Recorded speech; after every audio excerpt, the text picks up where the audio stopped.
Hey everybody, welcome to episode 79 of the All JuveCast, and we're gonna recap the Juve versus Udinese Coppa Italia match. And I got a first timer, Aakash. It's great to meet you, man. How are you doing? Yeah, definitely doing well. I mean, it's an early morning for me, but a much earlier morning for you. But I'm excited to finally, be on this. We've had interactions on Twitter and everything like Oh that, so it's yeah, good to finally talk face to yeah. It's face. Yes. great to meet you, yeah, and chat. And obviously, we're both happy because that was a great game to watch. It was fun to watch, and we'll Yeah. get to it real quick here. But you know the drill. I always like to find out stories on how people became fans of Juventus, and I'd love to hear your story. Yeah, definitely. So I want to say my story with Juventus kind of started in 1996. I was only 3 years old at that point. My cousin was a big Juventus fan, so I had the opportunity to kind of sit in and watch games with him. I surprisingly had the opportunity and the privilege of seeing Juventus win the Champions League. Granted, I was very young, so I just didn't understand anything.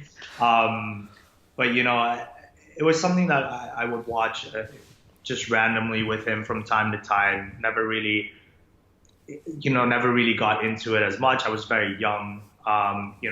Football or soccer is definitely something that I grew up playing and everything like that. Never really had a team that I supported. Being in Curacao in the Caribbean, we had very like limited coverage also of games in general. So Serie A was definitely one of them that we had every week, and sometimes we'd even have to play it on the radio and watch it like on TV, but play the audio on the radio. Then it was 2002, the World Cup, and then I was really got into the not the Juventus, sorry, the Italy versus Mexico game. We were down 1-0. It was the 84th minute, and Del Piero was the one that kind of equalized, got that header that had us proceed, got us in a good state. And I think it was ever since then, I fell in love with Del Piero. I mean, just as any or a lot of Juventini, it's like, Del Piero is like that flagship person, or Yeah. that's the reason why we became a fan.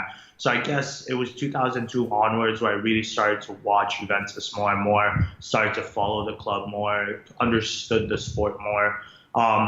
So that's kind of how I became a fan. And then obviously as the years grew, became more and more of a, hardcore fan, started to understand things more, understand the heartbreak of being a Juventus fan, as well as Yeah. being, the ecstaticness of being a fan of the black and white. Yeah.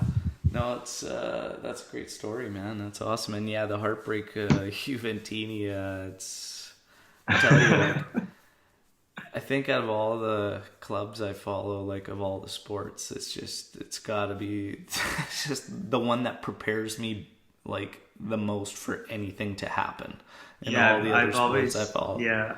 I've always told people that, if you're a Juventus fan, you probably have the strongest heart to like prevent a heart attack simply because it always got you rushing, whether it's good or bad. It's a crazy thing, and an amazing feeling in my opinion. I watch other clubs, yes, but there's nothing that gets me going like Juventus does. So Yeah. No, that's funny. Yeah, I bug my dad and all the time. I'm like, I'm surprised your doctor hasn't prescribed to stop following Juventus and that you've made it this so long. Like, it's just exactly. sometimes it's unreal. But no, that's great, man. Thanks for sharing that. And yeah, let's get to Juve Udinese. So this match, I was traveling for work, so I had to find a feed and watch it Hmm. after the fact. And I got back from a work trip, and it was terrible blizzard conditions that I was driving in. But I did get notifications on what happened, so I Hmm. saw a score line. It was a nice 4-0 win, and I was pumped to watch it. I kind of read a bit of the reviews on it. I was Hmm. following some people on Twitter, seeing what they were saying about the match, and I was looking forward to watching this. And Yeah. it didn't disappoint at all. Usually, sometimes people can overhype things. That kind of happened to me after I watched the match against Cagliari. It was the same, a big win. Yeah. But it didn't have the feel that this one did for me as I was watching it, and we'll get into all that. So the starting lineup right out of the gate, there was quite a few out there as I was kind of following from work, just seeing what the lineup was going to be, and it was ended up being Buffon in net. We had Danilo, De Ligt, Rugani, and Sandro at the back. The midfield, I was very intrigued by, being Rabiot, Bentancur, and Bernardeschi. And then Costa with Dibala and Higuain. And there was two possibilities that it showed. One, having Costa in the trequartista role, and then another one showing it almost like a 4-3-3. I think when it ended up playing out, it was more of a 4-3-3, but Dibala ended up being the one with the most freedom. And that was awesome. But the things that stuck out to me was something I had wanted to see for a while because the trequartista thing wasn't working. But Bernardeschi in the midfield, I wanted to see how that was going to work. The way it was listed too, I wasn't sure if Rabiot was going to be the holder or Bentancur. To be honest, I was kind of happy even to see a little bit rotation of either one of them do it. I think either one could do it fine, but and it was good to see Costa get in there from the start, and let's see what we can do. I was pumped on the lineup. Obviously, Rugani getting run in there, but we know about the unfortunate news with Demiral, right? And his season's kind of come to an end. So ACL tear there, which is terrible. But very, very unlucky. Our luck with injuries, we know, is not the greatest. Even our Capitano Chiellini, I think now has been pushed a little bit further out than what they were saying. He was making incredible rate at recovery. But I think now we're looking March sometime, right? So yeah. But your thoughts on the lineup, Aakash? So I kind of had the same thoughts and concerns and positives moving into the game. I did see a lineup where it was going to be Matthijs de Ligt and Bonucci lining up together. I definitely saw that whether it was going to be a 4-3-1-2 or whether it was going to be a 4-3-3, so I wasn't really sure. I waited for the game to start, obviously, to get a feel for it. I'll be honest, I was kind of worried about seeing Rugani start with De Ligt simply because they've not had game time together, in my opinion, or correct me if I'm wrong. I don't think they've had much game time together, and I was worried about Rugani just because he's that last choice center back when it comes down to it, and also De Ligt because he's supposedly nursing a shoulder injury, so obviously didn't want anything to be happening there. Very unfortunate about Demiral simply because he was getting into the flow of things, arguably the best partner with Bonucci over the past few games, so very unfortunate to see that. With the midfield, I was very happy seeing Bernardeschi playing that center mid, or not, in that midfield role. And then obviously just happy to see Costa get a run in from the start. Very confident otherwise with the other players. And I was honestly just excited to see Bentancur back and kind of feel, secure simply because I'm a big fan of Rodrigo. So I'm just very happy that, he was there. From the beginning, and he played exceptionally in my opinion. So. Yeah, no, that's great. Yeah, so there's, it's hard not to be, positive and optimistic when you're seeing all these. I think something that I was calling out for a while that I was happy to see in this one was just, different experimentation. Get Bernardeschi out of that, trequartista role. A lot of us just that were watching, that were analyzing, just felt he needs a little bit more space. It gets too tight up there behind the forwards, and it's just he needs a little bit more space to be effective. But he's got the work rate to be in there. He's physical enough to get by in there.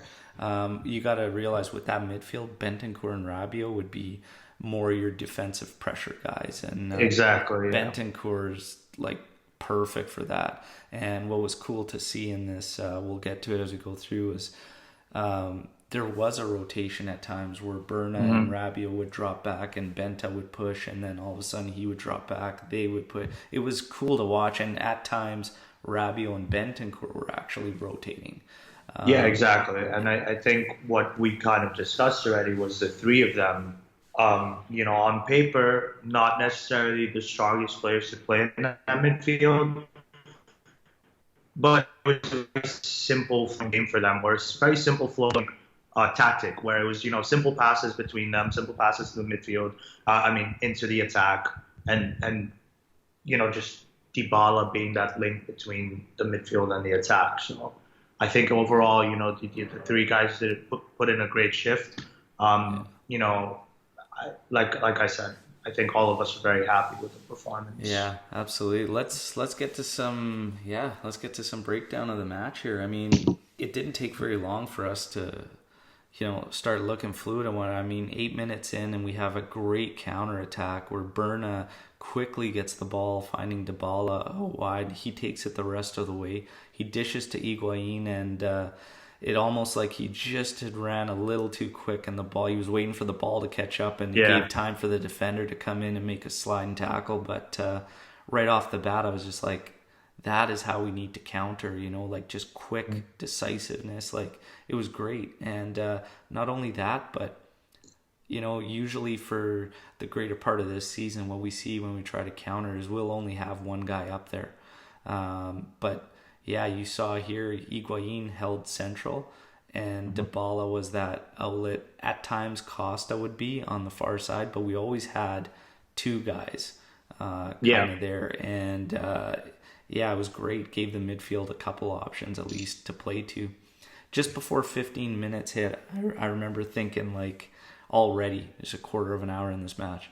Our ball movement was nice and quick, but it was the movement off the ball that was present, because I started to feel like a lot of our games, it was too easy to become stagnant. We'd get the ball to certain guys and almost watch and wait for them to make something happen without actually doing anything off of the ball. But I noticed this right away. Guys were making runs. Bernardeschi was active. Dibala was showing for the ball. Higuain was showing for the ball. Costa was making himself available. It was good to watch, and it didn't take long before an incredible sequence of give and goes. Dibala connecting with Higuain. Dibala was extremely lively from the get-go. One of the nicest goals I think we've scored this season. Definitely. And to be honest, after I was a little bit worried about offside. The feed that I watched the replay on didn't show a whole bunch on a replay as far as a breakdown, but the goal stood. It was 1-0. It was an incredible passing sequence. To touch base on your point about that off-ball movement, if you watch Dibala on that goal, it was De Ligt that gave the ball over to Bentancur to Dibala to Higuain, and then that, him finding space on that run was incredible. That's what made it available for Higuain to make the pass. Higuain's off-ball movement was on point, and just the connection, it was almost just poetry in motion the way it worked. Yeah. And his pass, Dybala's last pass to Higuain, was just a dink. It was like a no-look dink. Yeah. And just Higuain, obviously, great control, great composure. Yeah. 1-0, easy striker's goal after that. Yeah, the chest down was still pretty impressive too. Like, just to get it to sit like that, it was nice. That was a nice goal. And I guess a little bit later on to the match, we still look good. We're keeping on the throttle there. We get a nice counter punch where Bernardeschi ends up taking it up. He works a great give and go again with Higuain there, and Berna ends up going in. PK earned, as he just gets to the ball ahead of the keeper and gets taken down. Dibala steps up and buries it 2-0. But again, I just like what I'm seeing. It was just fluid. Everybody was keeping it simple. That was the biggest thing I noticed. Yeah. And you talk about the guys we have in there and certain key cogs that are out of the match, and this some people were putting it down just on Udinese being bad, but I mean, if you look at our performances, even with key cogs in the lineup against lesser opponents, we haven't looked this fluid and smooth in quite some time. It's just something that stood out to me, and the biggest thing I could attribute to it, well, there was a couple things, but one was maybe due to the guys that were in there, everybody was keeping it simple. There was no one set person we would force the ball to. We worked it to the best available option every time. We took what the team ahead of us, Udinese, was giving us, and multiple guys, every time a player had a ball, he had at least two options, which was fantastic. That's not always the case, where we find ourselves sometimes bunched up to one side or the other, and sometimes it's so predictable you can tell like we're only going to play up one side of the field. That was not the case in this one. So the ball movement was incredible, movement off the ball, but just everybody keeping it simple. That was the biggest thing I noticed. I do find our play at times, and I've been talking about possibly if we should use a two central defensive midfield situation and push one ahead, and that kind of happened naturally in this one. You saw them switch, and it would be times Rabiot and Bernard were pushing, Bentancur would hold back, and at other times, Bentancur, Rabiot were rotating, and at other times, Bentancur would push, and the other two kind of hold back. But it was fantastic. I was told, actually, when I brought that up, that Juve shouldn't do that because you're unable to dominate possession in the opposing half if you have two central defensive midfielders. And I said, that doesn't prevent you from dominating play in the opposition half. Doesn't. What it does is actually, and there's a lot, and he said, what great teams play that? And I said, to be honest, all the great teams have at some point, because it depends on your personnel. And so it's not always listed as a 4-2-3-1. Sometimes it's listed as a 4-5-1. But we've even done it ourselves in a year. And we were very successful when we did the 4-2-3-1 under Allegri. It was a solid, and we dominated play during that. We've seen it with Allegri. We've seen it even in the 3-5-2. I think we've seen it multiple times with Vidal holding back alongside maybe Pirlo or Marchisio or whoever it was that was playing with us. It's not an impossible thing. It's just like you said, having the right personnel and having people or the players understand, their roles properly, whether or not they're rotating, whether or not they're in that stagnant position.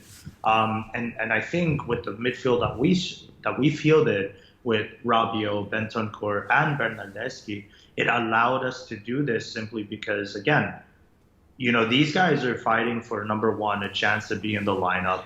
Usually when we think about a starting 11, we instantly throw Pjanic in. Bentancur, I would say, from these three is the other one that kind of has some security when it comes down to the starting 11, and Matuidi is the other one.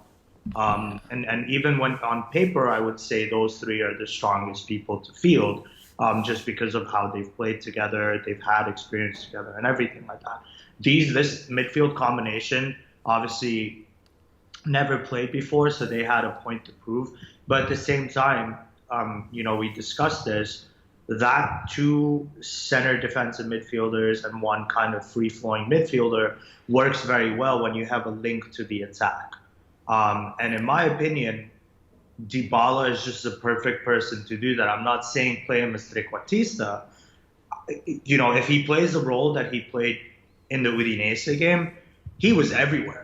He literally, not even against Udinese, just in general, he's always everywhere. He's eager for the ball. I read an interview where he himself said, I always want the ball. Whether I'm passing it, whether I'm holding it and everything like that, I always want the ball. He's won his crucial penalties before. He's made crucial passes, and his awareness and running and everything like that is just on point. So being able to do that, in my opinion, holding possession and everything like that, very, very possible. It's just about deploying the right people in the midfield to accomplish that. Matuidi can do it because I'm sure he's done it before. I've seen him do it with Paris Saint-Germain. France has done it as well. So it's not like this is something that was not possible on doing. It's about realizing that it works and Sarri deploying those tactics, Yeah. and hopefully getting that Sarissimo or that Sarri ball play Yeah. coming out. And that's the biggest thing I'm not too concerned about what other, and this was I was trying to allude to this other fan's point, is that I'm not so worried so much about what the Giants do. Like, it's what makes the most sense for our personnel, who we have, and how do we get the best out of what we have. It's no different than Bernardeschi. I was on him as trequartista. I did not like it, but I wasn't just let's ship him off and just be done with it. Like, let's try him as a midfield. Like, if we're gonna sell him in the summer, that's a different story. But for the time being, let's try and get the best out of who we have, instead of just treating the season like it's over and we're not going to get anything out of these guys. My personality doesn't work like that. I'm always like, let's work around it, let's see what we can do, let's build, right? Exactly. So I wanted the experimentation, and I was very, very pleasantly not even surprised, because I saw Allegri had tried Bernardeschi in that role a couple times and it worked great. Dibala, I want to ask you something about what you've kind of touched on here. I think let's quickly wrap up the first half, because we're pretty much there. We got the 40th minute. There's a great passing sequence between Bentancur and Rabiot, and then the ball swings out wide, ends up at Costa's feet. Rabiot makes a penetrating run into the box. Costa works the ball. I think he megs the guy, actually, and it might have been by accident. It looked like he was trying to do a move. Yeah. And then, but Rabiot doing that, pushing up into the box, our forwards are up. Bentancur comes up, fills the space. Another thing that I wanted, we saw it earlier in the season. Pjanic was doing it well. And then it just faded, where he never got up into that top of the area anymore. Bentancur gets in there. I see the pass back from Costa, and I'm yelling, hit it. And what a great hit. I think the keeper just got tips to it, off the post, back out. But that's the Bentancur like I want to see, and not just Bentancur. I want to see our midfielders take that space, not be afraid, just get into those areas and have a hit. So many times, more often than not, and this is why I want to ask you this next question. As you discussed, Dibala saying even in interviews he always wants the ball. Do we have too many mouths to feed? And is that why we see a lot of our stagnant play at times? Because you talk about Dibala being in there. When Ronaldo's in there, there's no question a guy like that wants the ball.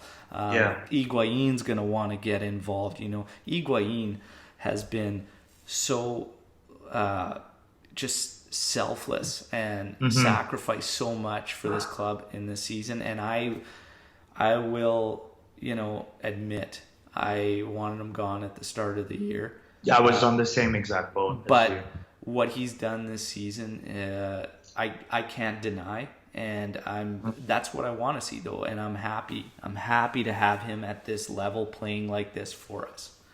But do we create an issue where there's too many mouths to feed when we have all our key cogs in there?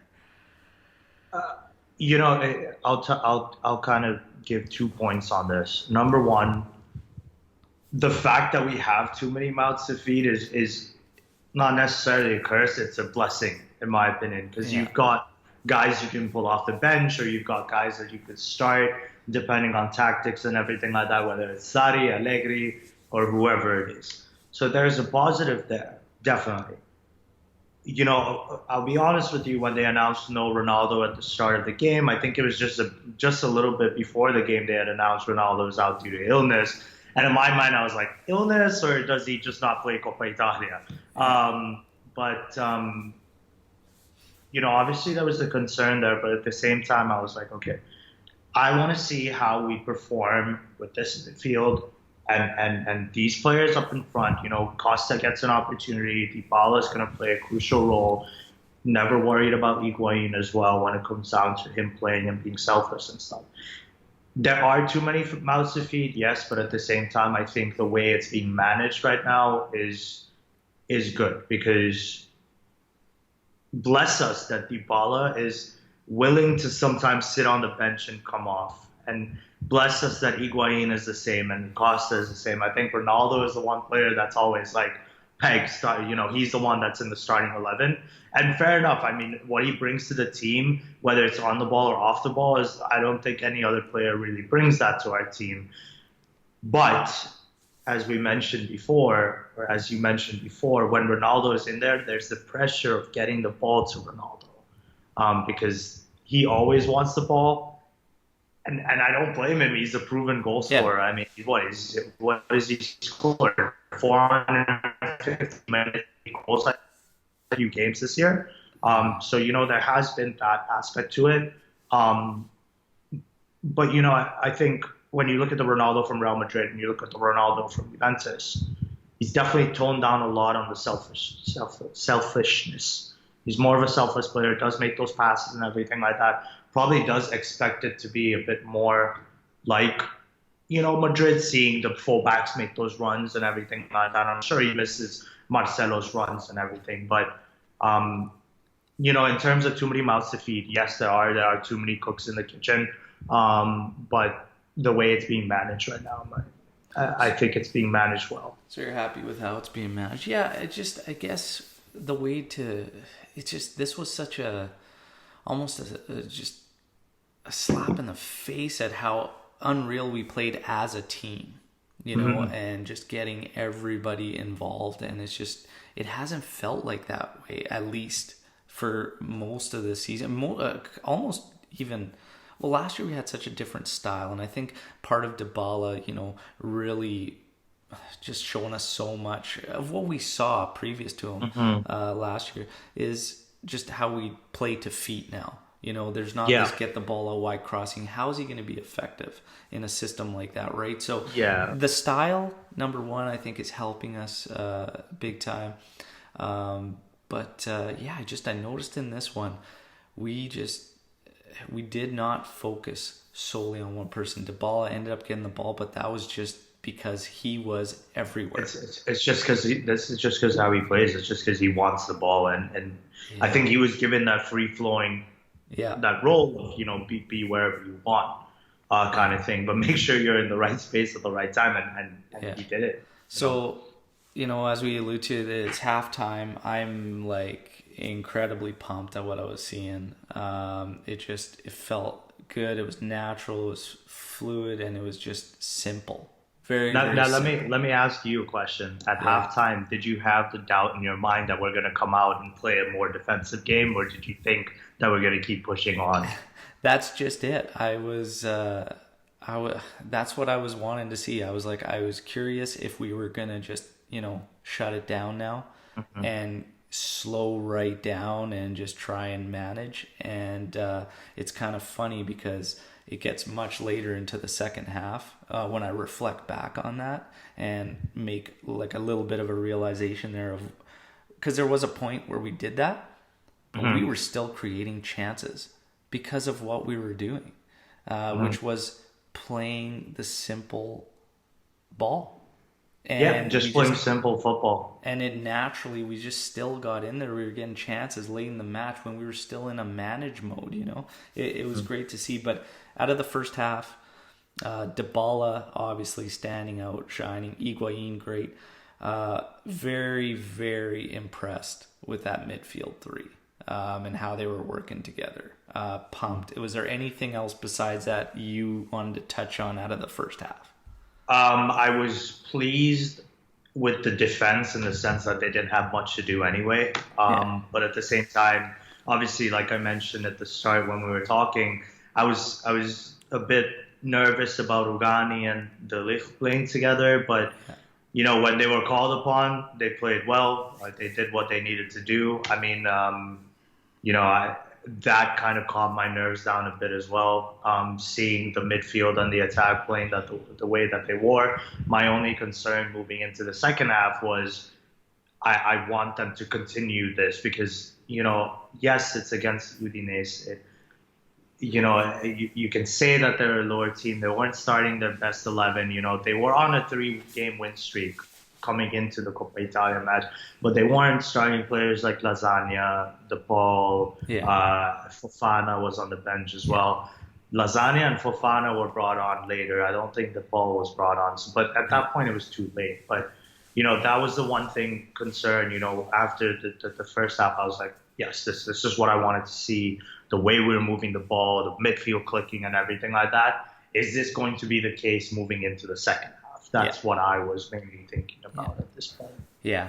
And I think, again, just that's completely natural because we've just seen it so often that's what we do, just a manage mode. So we get into the second half. We're about 53rd minute here. The ball gets out wide to Costa from a free kick. He has it in to the middle. There's a great dummy from Dibala with Berna right behind him. Berna mishits it. But it falls right to Delict, and I just yelled, "Bury it!" I just wanted him to get that so bad. He hits it, it's stopped. It falls to Higuain, who taps home for the rebound. Goal gets reviewed, offside. It gets called back just barely on Delict. I think just his foot, 1 foot off, and gets called back. But again, it's positive. We're into the 53rd minute and we're getting in the final third and we're looking for more goals. So it's like, okay, exactly. Let's keep her going. 57th minute, we hit a fast break. Higuain drops it for Dibala, and I lose my shit on this goal. Like, how nice is that? Just incredible. I don't know how to put into words how amazed and how impressed I was, not only in this game with Dibala, but just in general. And I said it to you on WhatsApp when we were chatting yesterday. I think this game truly defined the word La Joya, like the nickname.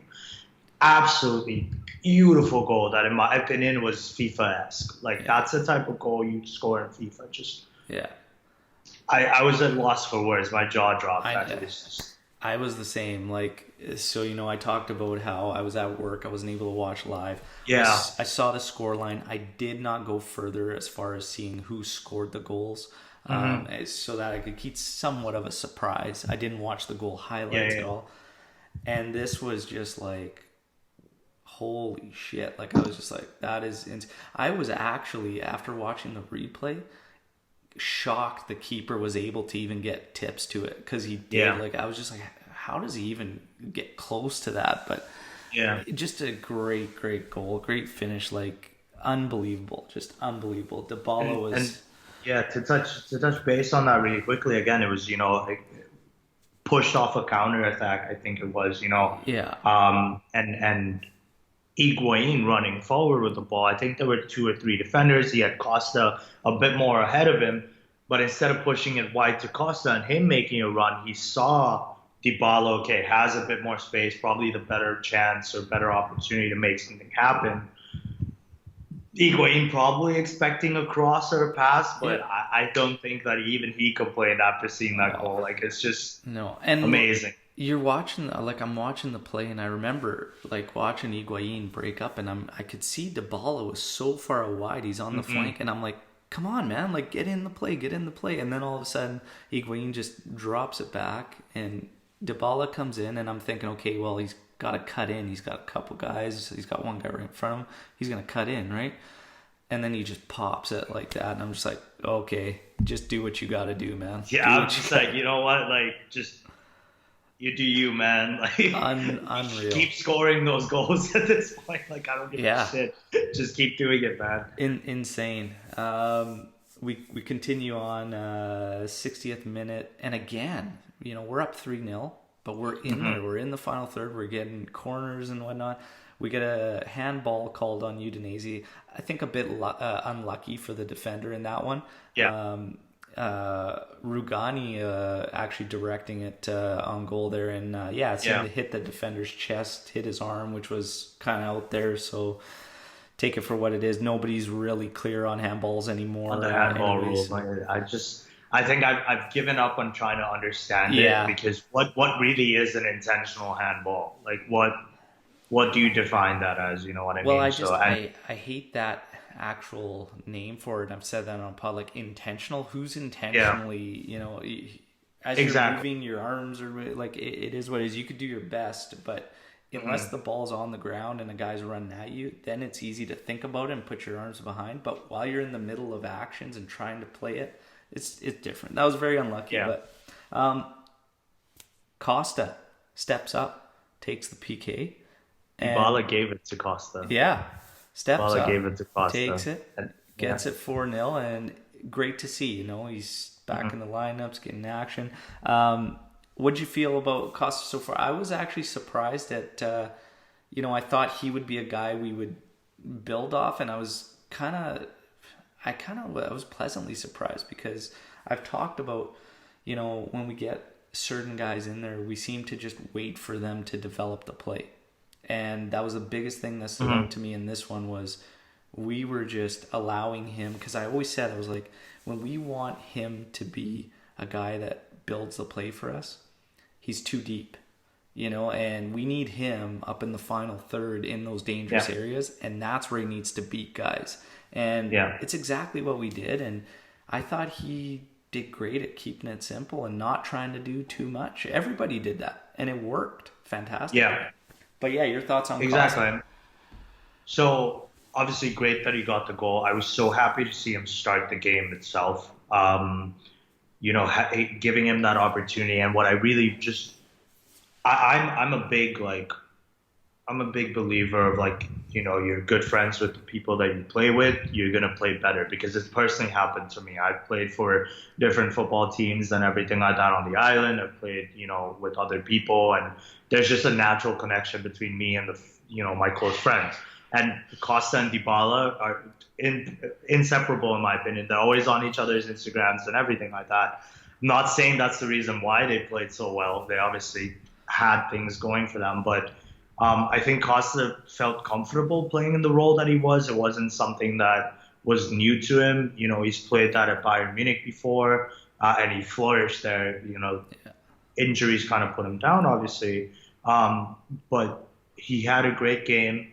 I think he was brought off at the right time for Cuadrado, and I'm expecting him to play the next game, or just be prepared to play the next game, depending on Ronaldo's illness. I was content. I was content with the entire team's performance overall, like I said, and everyone played their part. It was a simple,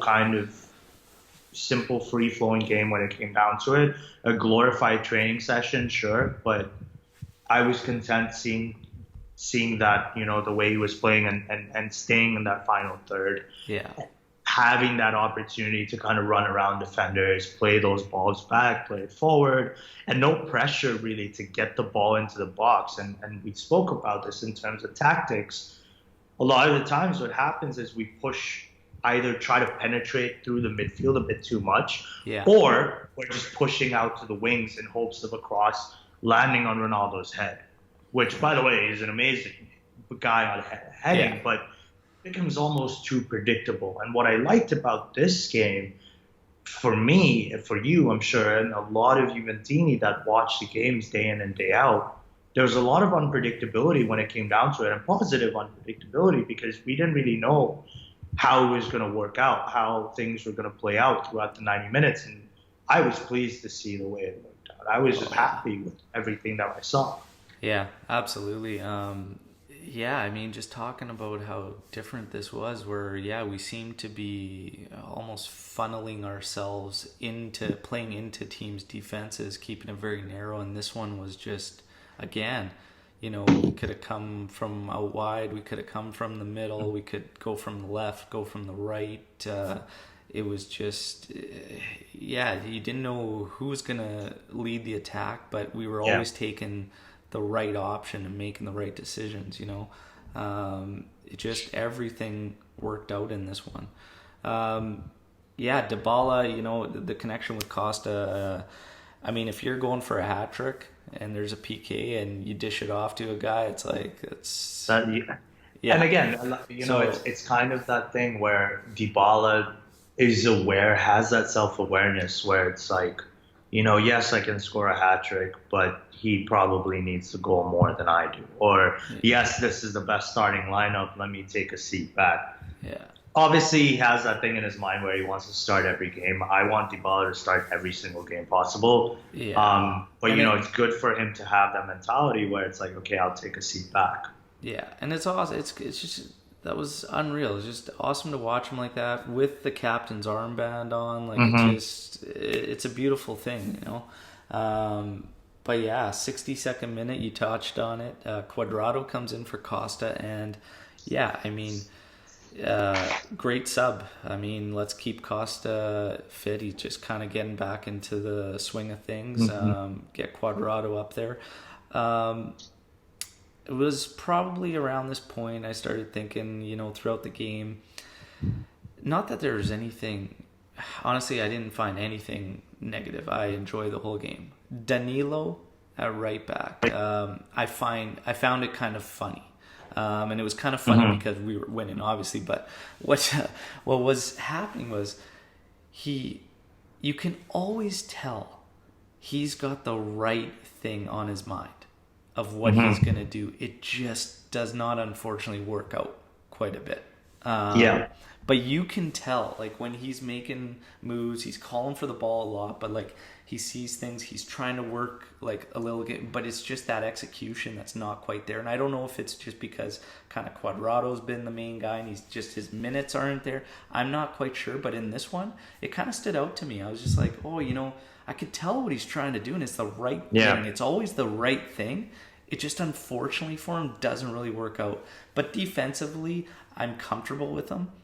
Defensively, in that offensive zone, you can tell he knows exactly where the ball needs to go, what needs to happen. It's just that execution, unfortunately. But yeah, your kind of thoughts on Danilo, because he seems to be a guy that fans are hit and miss on, right? Yeah, I mean, I'm also on that scale of, like, you know, is he someone I want or someone I don't want? Like, you know, the right back position has been a very sensitive subject for us this season. You know, getting Cancelo shipped off to Manchester City, playing Cuadrado at right back was impressed me. You know, whenever he's played right back. But Danilo, in my opinion, he's you know, like you said, he has the right mindset when it comes down to it moving forward. Defensively, I know that he's someone that can hold his ground. We've seen it, you know, not only with Juventus, we've seen it when he was at Madrid, we've seen it when he was at Porto, and we saw it at City, but I think he was more injured at City. He had more of his injury time at City than anything. But, you know,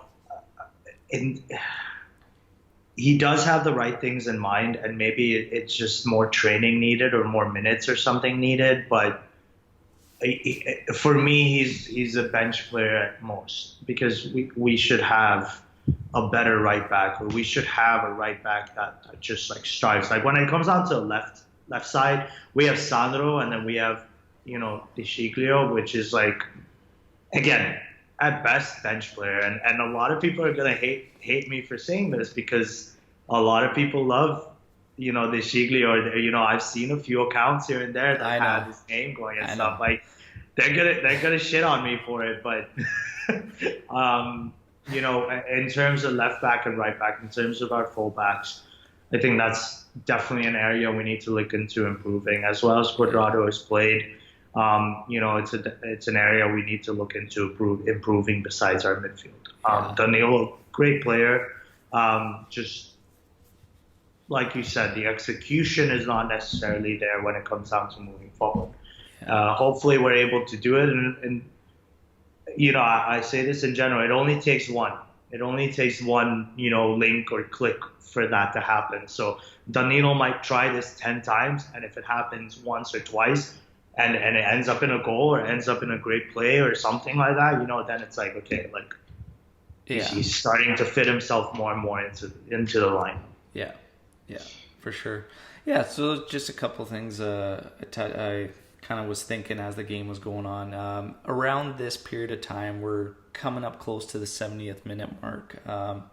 And we actually, in the 70th, we make a switch where Ramsey comes in for Rabiot. Rabiot is a guy in the preseason stood out to me. He had a fantastic preseason. I thought this was a great great pickup for us. And, Mm-hmm.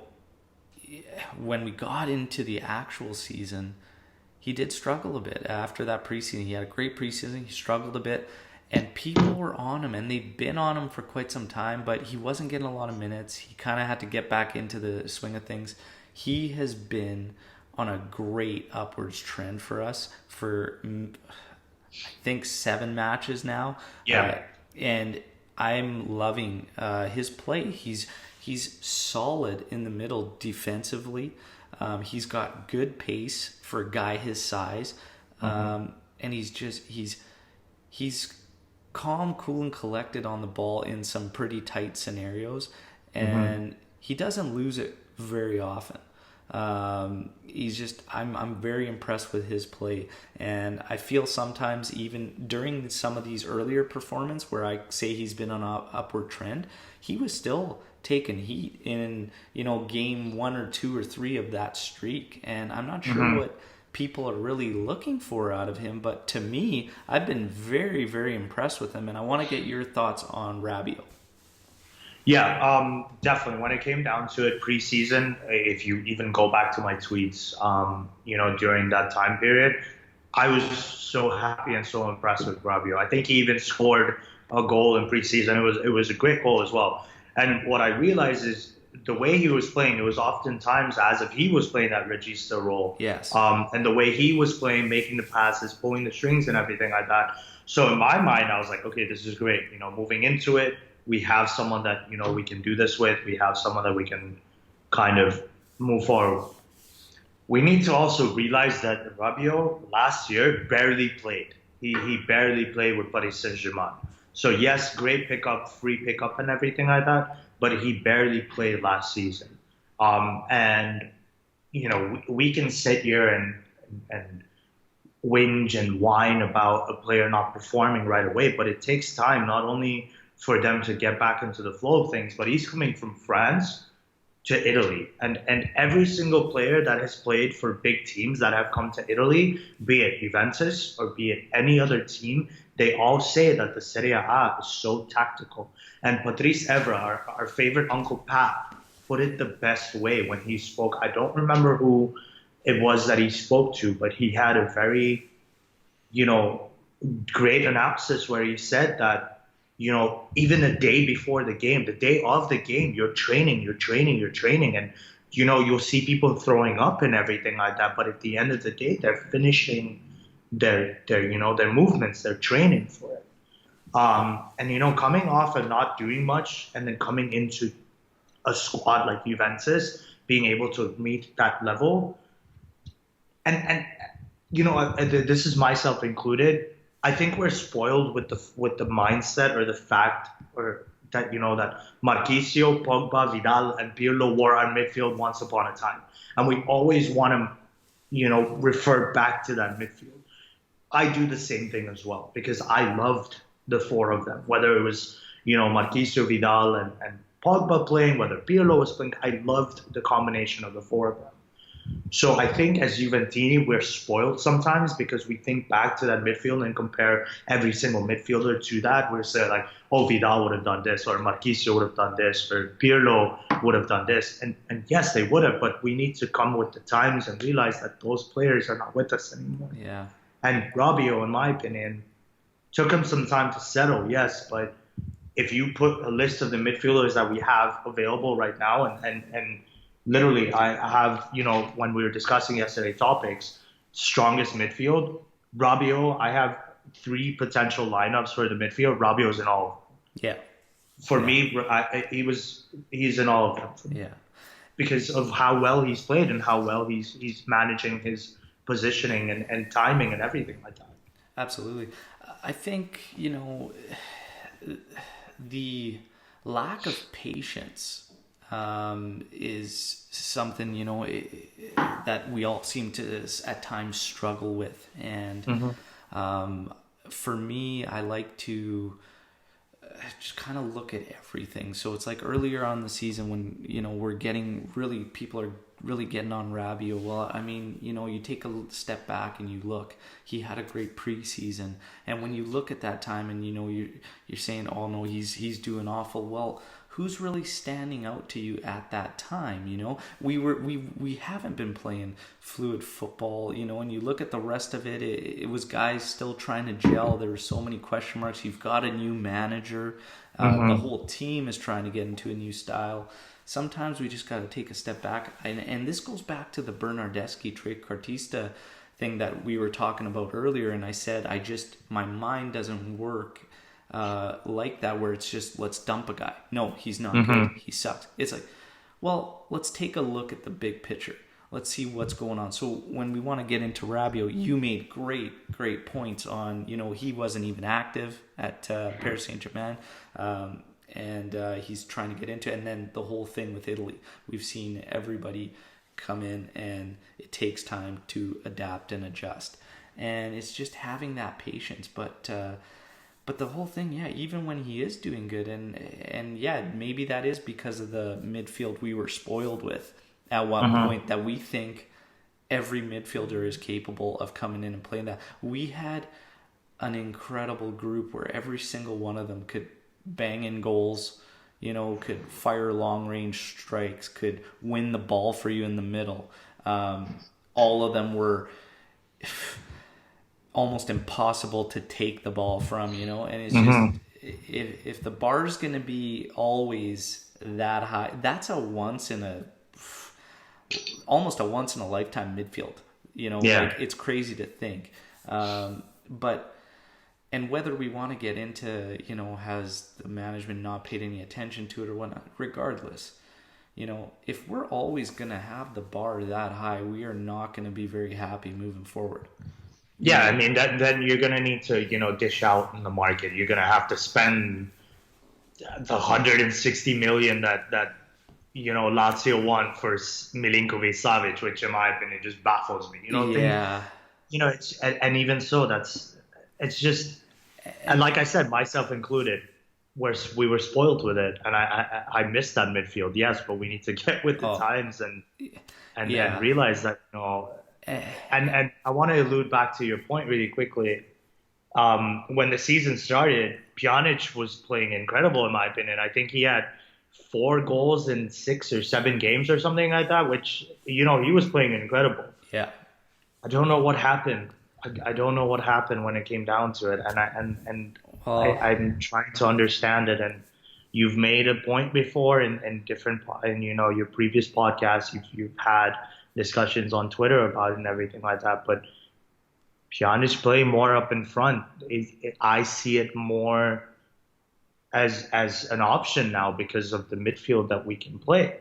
Yeah. And the way that it worked out in this Udinese game, I think we can do it. And it's just important to have a link to the attack, and I think Dibala has done that. Even when we're not playing those tactics, Dibala is back and forth between the midfield. So yeah, I definitely want to get into that. I'm glad you made notes on your best midfield moving forward, and we're gonna definitely touch on the Pjanic thing, because it's very strange. We started off hot. I talked about it in that earlier opportunity in this match when Bentancur got up there, and Pjanic was doing a great job of getting in there, covering that top of the box space, and it's kind of disappeared. He was getting his goals from there. He made it a great volley, a beautiful volley, 2 of them. Yeah, and all of them from outside of the box, as far as I'm aware. And there's so many times now as well where I see Pjanic with the ball and I see the opportunity. I'm like, rip it, just take a shot. But then he's playing the ball left or right. He's playing it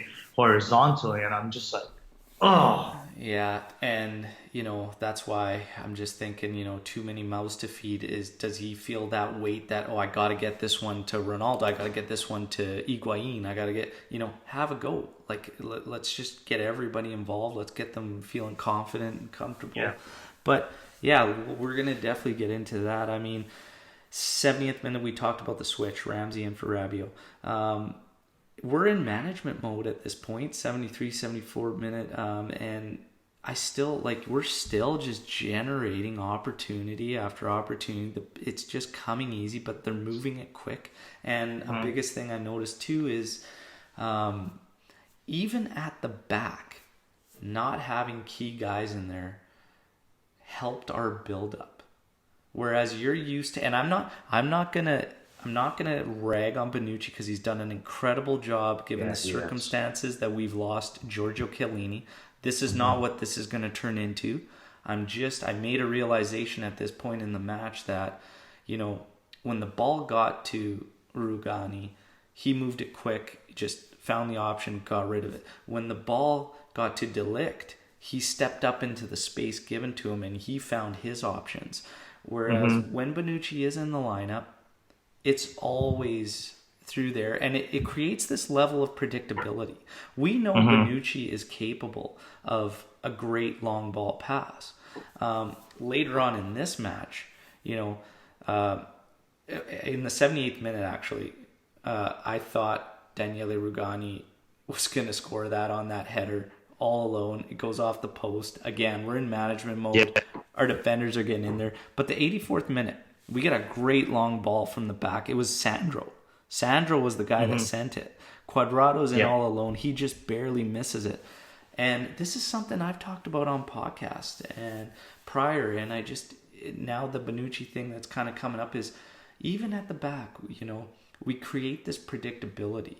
And we don't, it's almost like when we have all these guys, these key guys in there, it's like we have to, it's almost like that expectation is there that, we got to let him do this, we got to let him do that. Let everybody be free. Yeah. And it's just something that I noticed as I was watching De Ligt do a great job, from the back and getting the ball where it needed to go. And when the ball was out wide on one flank, we didn't hit every guy along the way. We would spray it and just ping it across. And it makes it harder for defenses because they have less time to adjust and we're already moving up the pitch.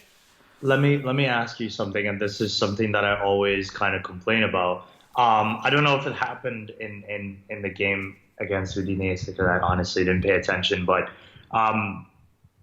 how does Juventus kick off a game when we have the ball? When we kick off, what is the first move that we make? It's always they hold the ball and Bonucci just comes in and launches it.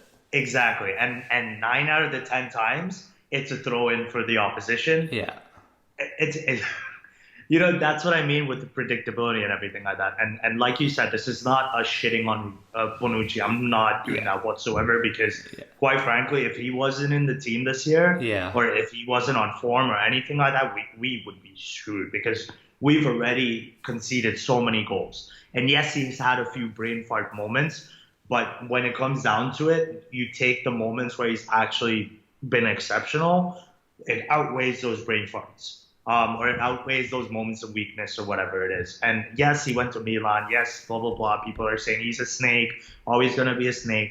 Fact is, he's a Juventus player right now.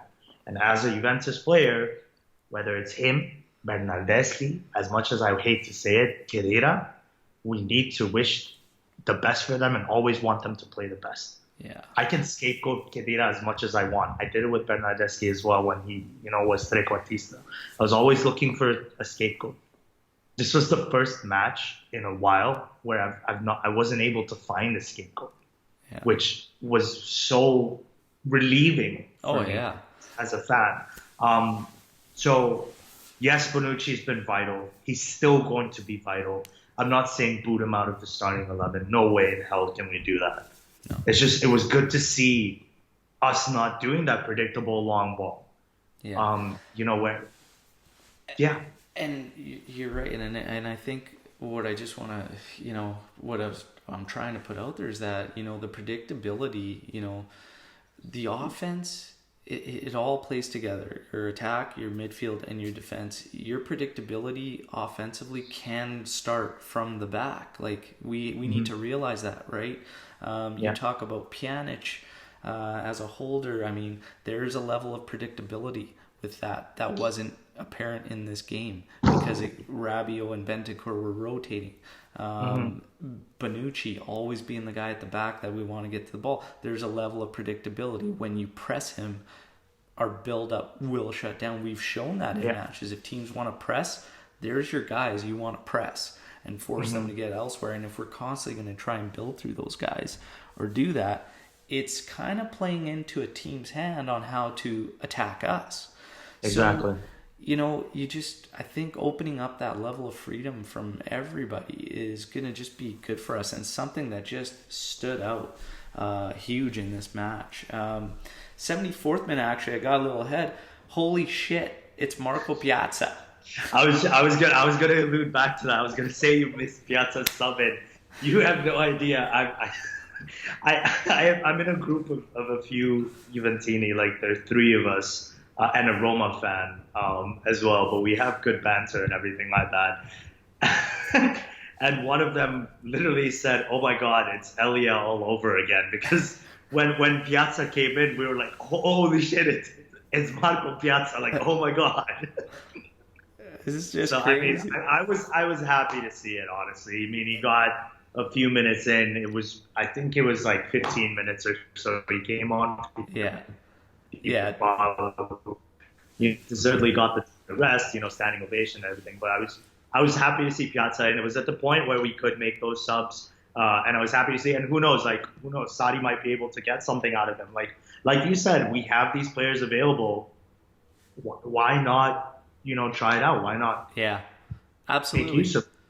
He didn't do anything wrong. I don't think he even took a shot or anything like that. It was just pure passing and everything. And it's good. It's good to be out there and get a few minutes on the pitch against any team, in my opinion. Yeah, he had one scenario. He was running at a defender on the box, made a couple step overs, cut in. I think I wanted him to hit it. I can't remember if he hit it and it got blocked, or if he tried to dish to a forward. But yeah, he got involved. I can't believe the size of the kid. Like, I haven't seen him in forever. But he's a big kid. He is a big kid. And I was like, big, and wow. He's good on the ball. He is good on the ball. Yeah. I think he was overhyped when we bought him. But from what I remember, Sarri wanted him at Napoli when we got him. Sarri wanted him at Napoli, and yes, he has him right now. Yes, he's not what he was maybe, but who knows?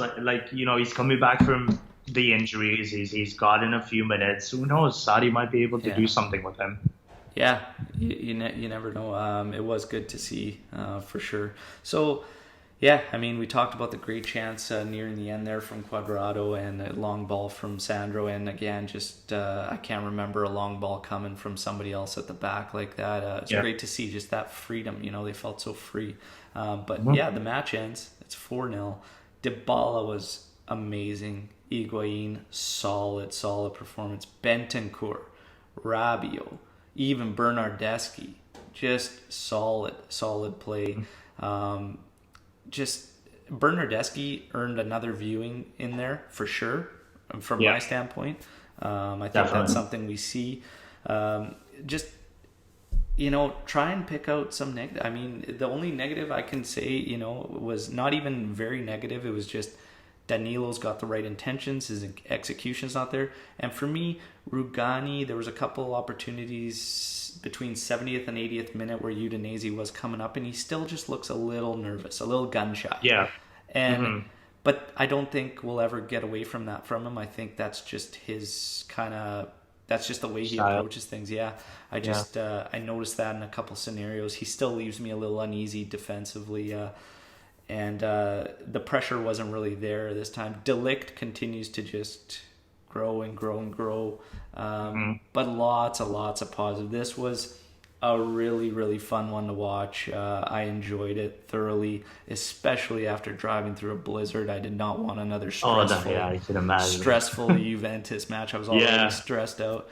This was amazing. And now I ask you for any other points you want to touch on, or more importantly, where do we go from here after seeing this? Yeah, so I guess the only other quote-unquote negative, and it's not necessarily the worst, is, Ramsey coming off the bench. I think he was given about 20 minutes. Yes, he's been struck by injuries this season and everything like that, but I feel like he we're still missing an identity for Ramsey, or Ramsey's still Yeah. missing his identity in this team. Rabio was able to find it. Bentancur was able to find it. When it comes down to Ramsey, it's like, do we play him at the trequartista role or do we play him in the midfield? That center midfield area. He's still lacking that bit of identity. I mean, at the start of the season, he played. He had the goal. He played really well and everything like that. I was hyped. Obviously, got injured. He's just coming back from it. I would like to see more of Ramsey and more from him when he's given that opportunity. I think the 20 minutes that he was given, he played simple. I want him to be more impactful. Yeah. He has the ability to do it. He's coming from Arsenal. He's come from Arsenal, yes, where he had a different style of play and everything like that. And he needs to be a bit more disciplined when it comes down to not playing style or not mentally or anything with like his anger or anything, nothing like that, but disciplined in the sense that, he needs to just be more impactful and Yeah. that's what I'm expecting from him, and I'm hoping that in the next few weeks he gets more minutes and time to do that. I think besides that, there was, a 4-0 victory that I was very, very happy about. I was ecstatic to see it. Moving forward, where do we go with this, or how do we build upon this? We know Ronaldo is going to be back the moment he's not sick. We know Ronaldo is going to be back. We know Bonucci and De Ligt are going to be our starting, center backs. I really, really, really want to see Bernal continue playing in that midfield role, because I've said it since he joined the club. I loved what Zidane did with Isco at Real Madrid. And yes, Isco is a whole other player on a whole other level. But I really want Sarri, I wanted Allegri to do this as well. I want to see Bernal play in that role and have that Isco-esque kind of play. Because I think he has the ability to do it. So that's one point I definitely want to see moving forward. Number 2 is establishing the strongest midfield that we can play. And obviously it's going to adjust for every game that we play, because some, teams that we play might have a stronger midfield. If we're playing Madrid, for example, we need to maybe play a bit more of the defensive players. Or if we're playing a team like Spal, we can play, more outright and attack. It really depends. I'm saying this just off the top of my head. I'm not putting any team down, because every team is unpredictable at this point. Yeah. But, it's that midfield. We really, really need to establish it and work with the players that we have. And it's not that we have horrible players. We have players that, in my opinion, would start at any other team, like Rabiot, Bentancur, Pjanic, Matuidi. These guys would start at any other team, or most teams, in my opinion. So we need to realize that we do have a midfield that's capable of playing. It's just a matter of getting the tactics right. And this game, we got it right. And whether it's because Ronaldo wasn't on the pitch, or whether it's because of the formation, or Udinese not playing the best of their games, we got it right.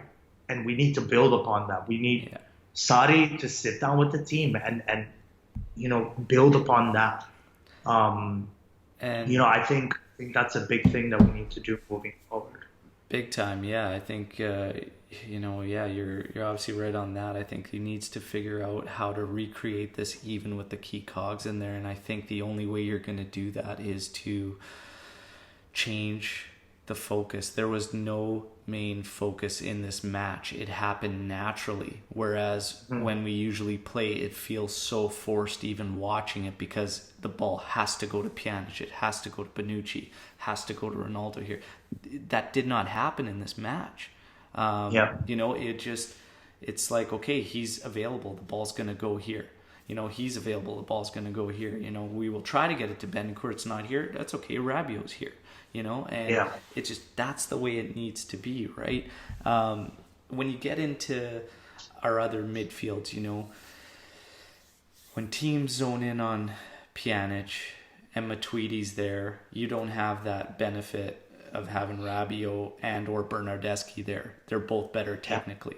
So, bless Matuidi's heart for all his hard work defensively and everything like that. nobody can deny his technical ability is Yeah. much, much lower. Probably the lowest of all in our midfield. On ball. And I mean, these are things we got to look at. Bernardeschi, he's kind of,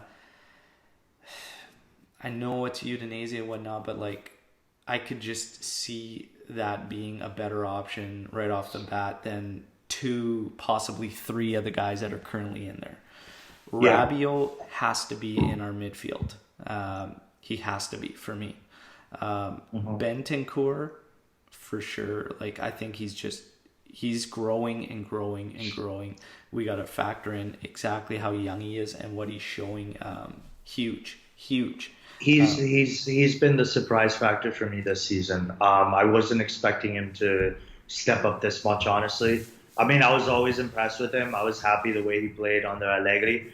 But this season, he was the one player that just has stood out the entire time to me, and I've been most impressed by Bentancur's play. Yeah. And I was disappointed in him getting the red card. In the Super Coppa, he got the red card, correct? And he was suspended for 4 games. I was disappointed because I wanted Bentancur in the midfield. Because he plays well, he does it well. Yeah, he's been doing a fantastic job this season. So I think, Sarri's got to, again, try to recreate this. The nice thing about it, that midfield 3 against Udinese, all 3 of them capable of moving up the pitch with the ball. All 3 of them capable of making the right pass. 2 out of the 3 can beat guys quite regularly. That's missing when we have our typical midfield. It had more of a presence, this particular midfield, without sacrificing a whole lot defensively, if anything. It just had so much more assistance in the attacking phase. So I think if you're sorry, you got to look at that. And you got to start building off that. I maybe make the switch to Pjanic if we're going to continue mostly pressing. In this one, we rotated between Bentancur pushing and the 2 sides pushing. But maybe you swing Pjanic out to the side. He can get more involved higher up. How's a guy like Pjanic going to take that? I don't think he's faced anything like that before, because this is not technically... Yeah. This would not technically be losing his job per se, but it would be altering his role. And I think about him, but he says all the right things in interviews. I think if anything, he would thrive off that. But I'm just kind of curious if you think there might be any downside to maybe trying to make that move. I think he would just approach it like a professional. He's a true professional, and he's played that role before he came to us. So I want to get your thoughts, like how you think Pjanic, if they made that move, would take it. I think Pjanic is one of those players also that does what's best for the team. Yeah. I want to allude again to the fact that he's not Pirlo. Number one, he's not Pirlo. Yes. Pirlo is just a whole different player when it comes down to it. We cannot expect Miralem Pjanic to emulate what Pirlo did with us. When he was at Roma, he was playing more up top. When he was at Lyon, was it Lyon that he came from? I think Lyon, yeah. Lyon, he still played a bit more up top. When he's playing with the national team, he's playing more up top. He's not playing in that regista role. He's not constrained to just playing right there. So I want to see Pjanic play more up top. Yeah. And I know you've been an advocate for this, and I think I was skeptical about it, but I'm seeing it more and more as a possibility. Yeah. And I would love to see it happen. If it doesn't work, it doesn't work, and then we move him back. Pjanic, in my opinion, is the best midfielder we have all round. Yeah. He is the best midfielder we have. Yeah. In the position that he's playing right now, I don't think his best qualities are coming out. Yeah. He has an eye for passing and everything like that. I think if he's given a bit more freedom to do that, it will come out. So whether he's playing a bit more to the side, whether he's playing that trequartista role or just behind the strikers or whatever it is, he can work well with it because it opens up the freedom for him to make those passes, and he's not constrained with in his mind like if I muck up a pass, I need to defend, and he's not the strongest defensively. No. You know what I mean? So I think it's like a burden on his mind where it's like, do I make this pass and risk the chance of it actually not making it and the counterattack, and then I need to go back and defend? Yeah. Or do I, play the ball horizontally, left and right, blah, blah, blah, just control the game, which he does well. I've said it before. Pjanic is the puppet master, but right now the strings are all just constrained and tied up. We need to open that up and have Pjanic be that puppet master. And he can pull the strings. Pjanic can and has pulled the strings before. We saw it in the Champions League against Leverkusen. He was playing the same exact role. And without even looking, it was a quick dick of a pass over to Dibala. Dibala to the rest. Higuain scored, or Ronaldo scored. Sorry, but that's a passing that I want to see. That's a passing we want to see. It's not Pirlo-esque. It's not. No, we need to get that out of our mind. It's Pjanic playing, and we need to do what we need to get out of Pjanic. And Sarri said it at the beginning of the season in his opening press conference. I want Pjanic to be taking 150 touches of the ball. I want the same too. But from the 150 touches, I don't want to see 150 passes just going left and right. I want to see balls going forward. Exactly. Pjanic right now to me feels like Dybala did last year, where he's a victim of the tactics and the system and whatnot. I think he's obviously far more capable of what he's shown. Again, I think just, this... Yeah, we're so hung up on Pirlo and this Regista thing, and I've been saying it for a while on Twitter now, is just let's get rid of the Regista thing, because, that is making us force somebody to be somebody they are not, and it's like that role is not for everybody. And you see this match against Udinese. Sure, Bentancur occupied that role. Did he truly play as a Regista? No. They actually didn't, because we played through Berna when we had to, we played through Robbie when we had to, played through Bentancur when we could. When Pjanic is in there, it isn't like that. It's so forced. And we are forcing him to be somebody he's not. And to have those expectations on somebody and that weight, we need to just free it up. I think, we either move him to one of the sides and we try that, but we need to build off that. When Ronaldo comes back into the lineup, I want to see the same thing we did with Costa in this match. Keep him in the final third. Get him up top. Let's start out wide and work our way into the middle. Get him into those dangerous positions. Or if he's in the lineup, have Dybala still be that link up where Ronaldo can start getting into those dangerous areas. We need to build off everything we've seen here. My one criticism, even back on when Allegri was running the team the past 2 seasons, and even some parts of this, is just when you get the signs that are moving in a positive direction, you have to take them and you have to act on them. And I felt like Allegri was not acting on them. He would see signs of what would succeed for him, but he wouldn't necessarily act on them. We saw so many rotations. It was insane. Yeah. Oh my God. And now, same thing, just that stubbornness with the 4-3-1-2, and you've talked about Ramsey and not really having a role. I feel that. At the start, I literally agree with you 100% on your assessment of Ramsey, and he's got to find a role for him. He's got to get him going. The trequartista thing, it might be out the window. Maybe you got to use Dybala as that freedom link. If Dybala's not there, who does that role? I think Costa could do that.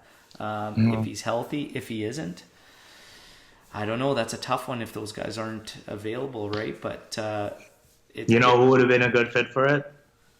Who's that? Eriksen.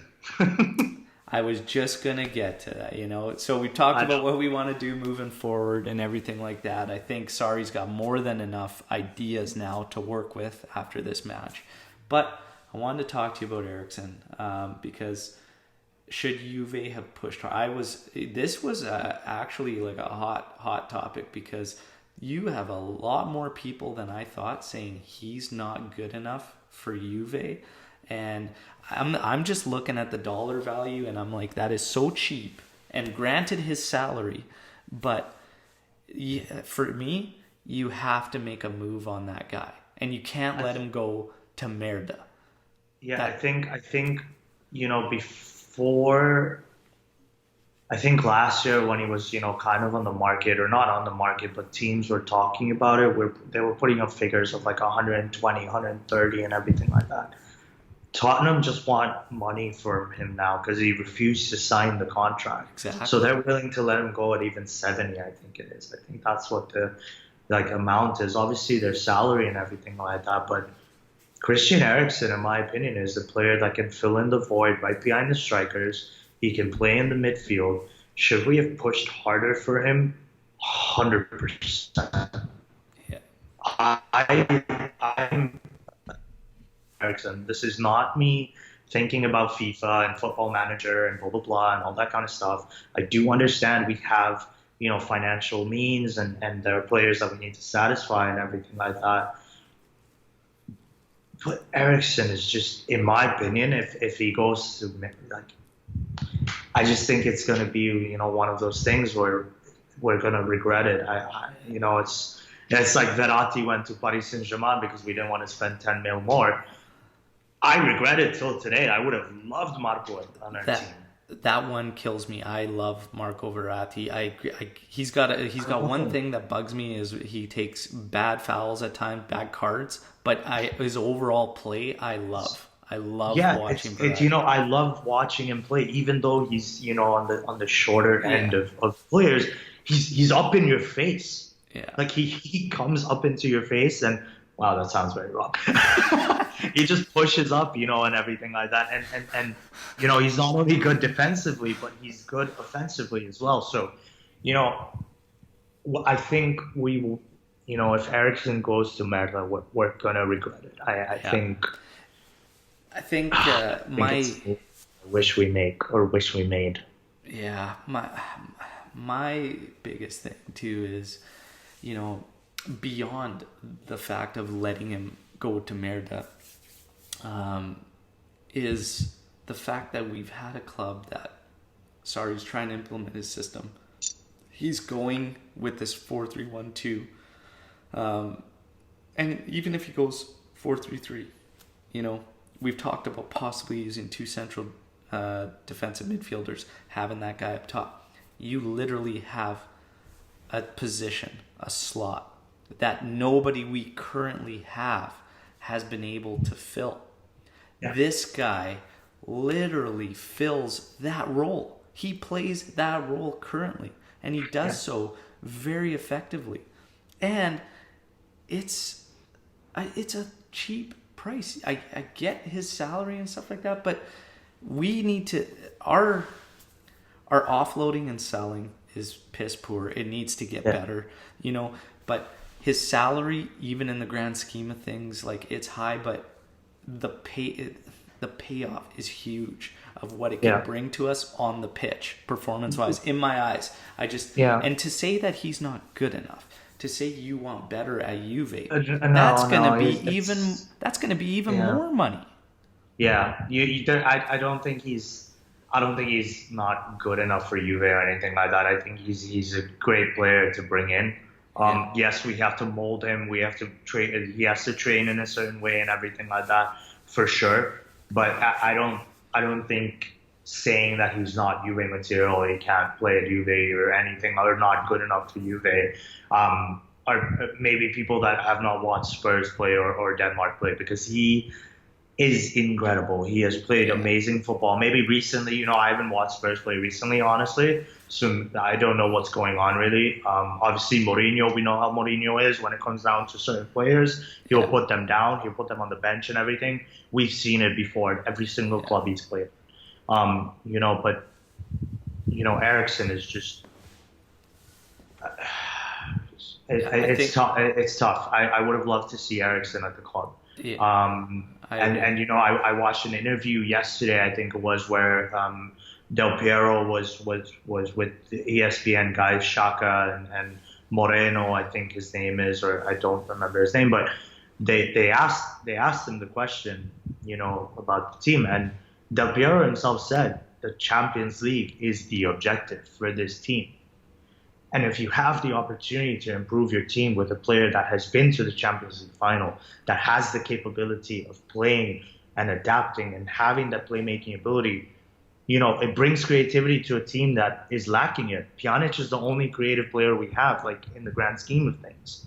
He really is. Like if I look at the team, and I were to put a pen onto it, Pjanic is the one player that I'm like, okay, he can distribute the ball. Yes, Dibala can do it. Yes, Costa can do it. But Pjanic has been doing it for years.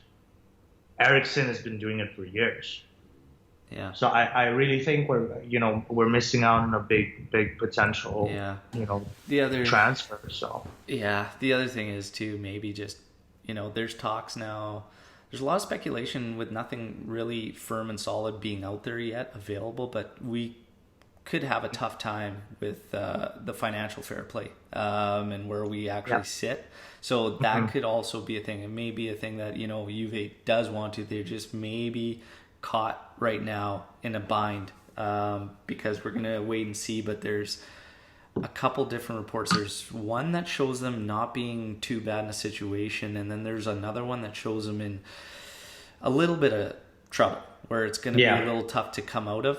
But I think a lot of that is going to be based on how we do in the Champions League, obviously for the progression, helping revenue and help kind of offset that. But there's no doubt that the lack of selling is going to make it very, very tough for us this offseason. Coming out, we have to make some moves for sure. But maybe that's what the whole thing is too. We will see. It's something that obviously we can't say much about because we don't know what's going on at the back end. Obviously, we as fans are like, oh, I want this player, I want that player, I want this guy out, I want that guy out. I want to ask you actually, with everything going on and, the transfer market with the rumors we've heard and everything like that, where do you see Emre Can fitting?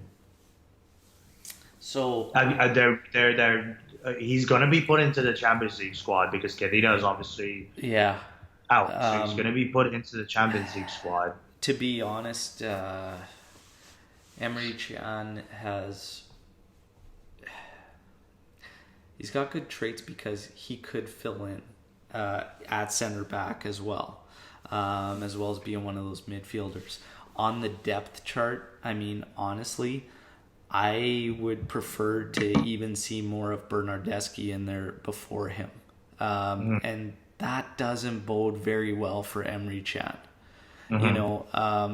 So if Bernardeschi, this is his first time as Metsala in quite some time, has already played it better than Emre Can has for quite some time. We have flashbacks of what he did against Madrid, which was actually just more of a tactical masterpiece by Allegri using him in that role. But again, it was a more defensive role. The injury to Demiral might have handcuffed us with making a sale of Rugani. Emre Can could be a center back option. How confident we feel in that, not truly seeing him in that, is another thing. How confident are we in Rugani with everything we've seen? It's kind of a catch-22. It's really hard. Emre Can, I just said when the whole thing come out and wasn't finding the time. Honestly, I had Rabiot, I had Ramsey above him. Ramsey's a little bit struggling right now. You just don't really know. But I would almost even play Ramsey as a Metsala, above Emre Can. So, again, that just goes down to what he's shown and what he's given us. And really, that's all down to him. I think he needed to stop talking and get working and show it from the get-go. But from what we've seen, I don't have him very high up on the chart. What do you have with him?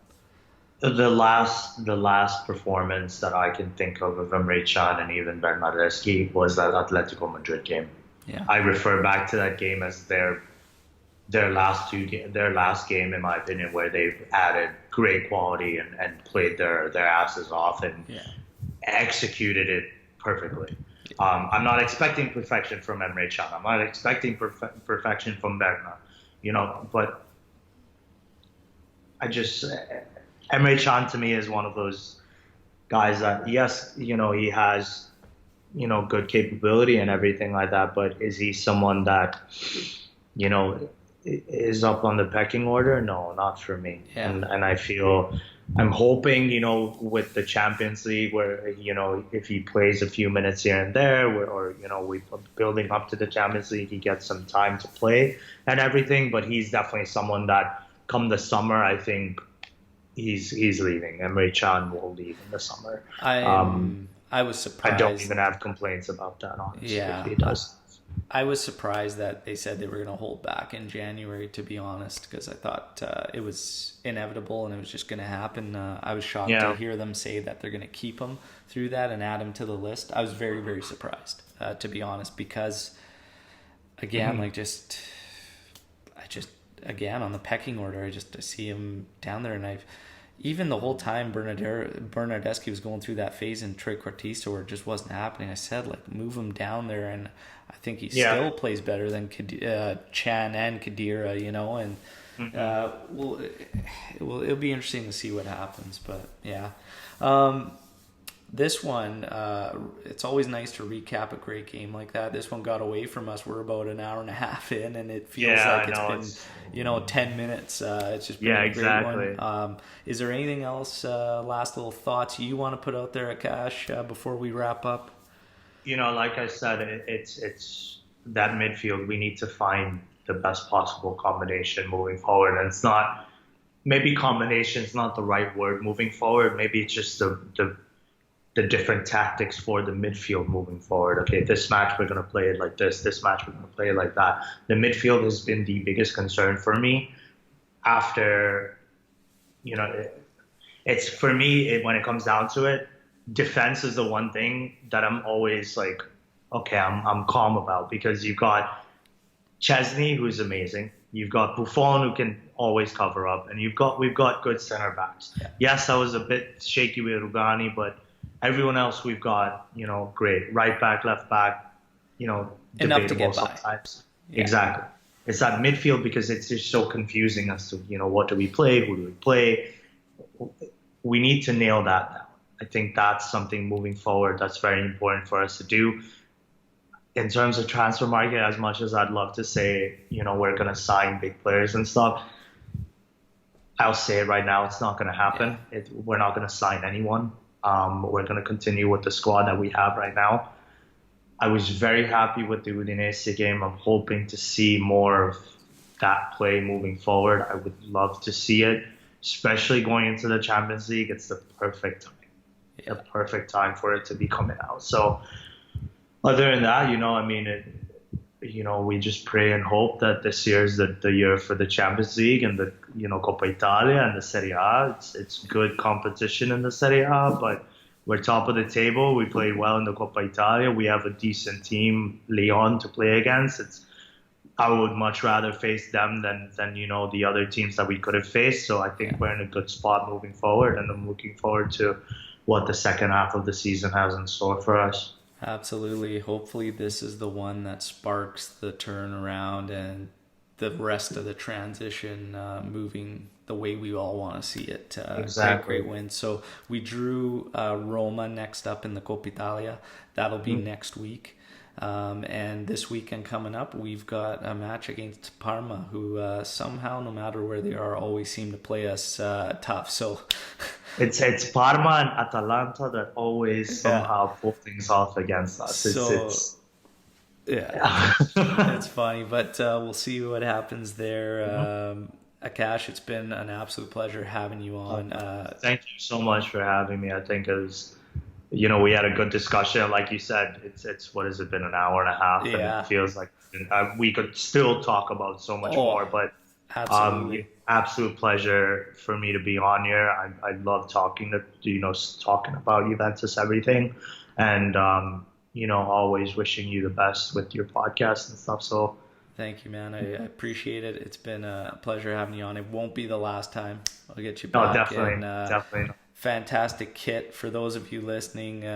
He shows up to this pod, making me jealous as hell because he shows up with, the Unico limited edition Buffon. It still has the tags on it. It still has the tags. It's jersey number 695. Yeah. I have it hanging in my room, and I was looking at it. I was looking through all my jerseys. I was like, what do I wear? I took out this year's kit. I took out a few others, and I was like, you know what? I'm gonna wear this one. Just a beauty. Took it off the hanger, like I have it hanging on like a spotlight. Took it off. Yeah. I was like, this is the first time I'm wearing it, so yeah, that's an awesome kit to have. That one eluded me. I'm still gonna try to find one. See if what I can do before it really gets astronomical in price. There are a few out there that some are selling. But, yeah, I mean, like I said, it was a drunk decision when he turned 40. It was when he turned 40. This is not the Unico. It's when he turned 40. That's right. They sold 1,111. It was 2 or 3 a.m.